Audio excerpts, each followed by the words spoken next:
शेकडेवारी टंकलेखनिकाचा पगार कारकुनापेक्षा 20% कमी आहे, तर कारकुनाचा पगार टंकलेखनिकापेक्षा किती टक्क्यांनी जास्त आहे?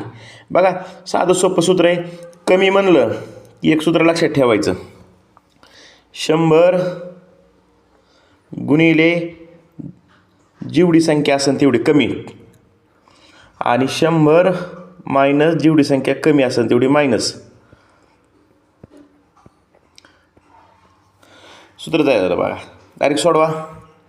100 गुणिले 20 भागिले 80, 20 × 20, 20 चौक 80, 4 × 4, 4 2 8, उरले 2 झाले 20, 4 पंचे 20. म्हणजे किती टक्क्यांनी जास्त आहे? 25% जास्त आहे. बघा, समजला.